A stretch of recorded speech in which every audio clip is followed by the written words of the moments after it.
Hey, welcome everybody. We're here at King Street Station for the Complexity exhibit. My name is Sire One. I'm here with Baby-G of Amgraph Museum.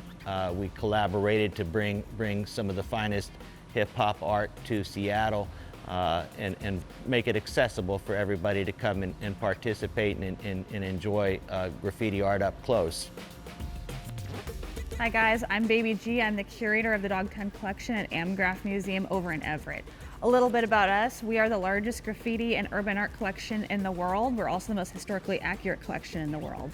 I never expected to step into this. I was raised around it. My parents have been collecting for nearly 2 decades, so I was raised by a lot of the artists. The thing that kind of pushed me into it was the fact that I met my best friend Miles through graffiti, and unfortunately in August of 2021, Miles passed away unexpectedly. Throughout the years, we've lost other artists as well, and that's something that pushed me into this, was wanting to make sure that Miles and the guys like Miles had legacies that would go on for forever, even years after I've passed away. So that's why I do what I do. Let's take a look at some of Miles' work. So Miles' Rosen Spider was done in October of 2020. This was less than a year before he passed away. And unfortunately, much of Miles' work has been painted over in the street. So some of Miles' last works are actually held within our collection, and that's something that makes our collection so unique, is the fact that once the artist passes away, if their work in the street is painted over, they can have stuff that will live on for forever and go into different exhibits such as Complexity here in King Street Station. That's wonderful, and this one is it's a wonderful canvas. It's masterful. There's so many different techniques that are employed here. You know, from these little tiny spider webs, so delicate.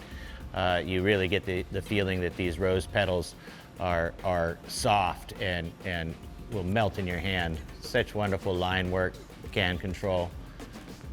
The spider, very, very good stuff. Very good stuff. To the left of Miles, we have Anom, who's another artist. He was 14 years old. He passed away unexpectedly last year, and that's another example of why we do what we do, is to make sure that he is another one that will go on for forever in history books. So important, so important. Thank you. One thing I really enjoyed about collaborating with you on this gallery show was it gave me an opportunity to pull this canvas out of our personal archive and put it on display for everybody. This is a canvas that me and my crew painted in 1999. We got myself, Too Sick, Ego, and Cause B, and it was part of a wonderful art festival at Seattle Center.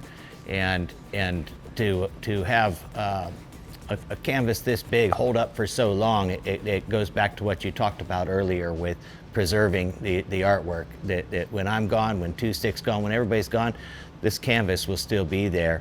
And it was you know, wonderful to be able to bring it out and put it here for everybody to see. Let's go this way. Make our way over here. There's more from the Dogtown collection. Incredible stuff. A lot of this stuff is from battles, from street jams, from festivals, and just from people, you know, gathering and painting, you know, and community. Oh, here's something. Tell us about this one right here. This is Hex. So this is Hex out of LA. He came up to get into the collection last April, so April of 2023. The cool part of this is the fact that he got to meet Malachi Castellote. Malachi Castellote and his sister Malia are both terminally ill. They have Batten's disease, CLN2. Art is the one thing that's kept Malachi going. And so he's an artist himself, and throughout the years has been able to meet a lot of the artists that I work with.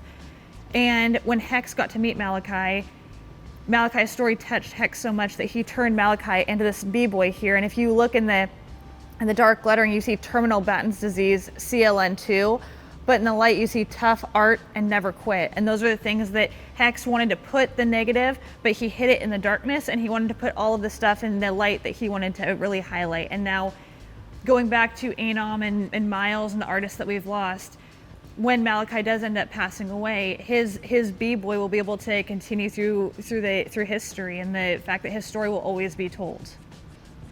That's phenomenal, and it in my mind it takes a legend like Hex to come up with that way of thinking, to put the negative into the darkness and bring to light the positive. And I started doing graffiti in large part looking at Hex and saying, wow, how could I be like him? His battles are legendary. If you look up here at his hand style, this hand style is consistent. This hand style has never changed over the course of 30 plus years. An absolute legend, and it's an honor that you allowed us to put this in the gallery. It's a phenomenal piece, a great work. Here we are with 3 of the latest additions to the Dogtown collection.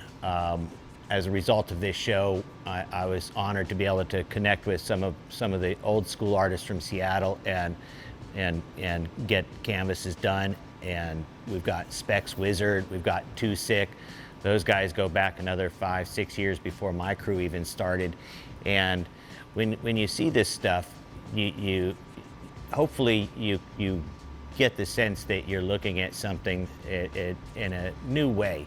When you go out to the street and you see the graffiti on the street, think back to what you saw here, and look around you and see all the different styles. See what's going on out there. Don't just drive by or walk by and not take a look, because when you start to explore, you're going to start to see there's a whole wide world out there, and it's really important to have this kind of access, this level of access to these styles, so that the discussion can continue.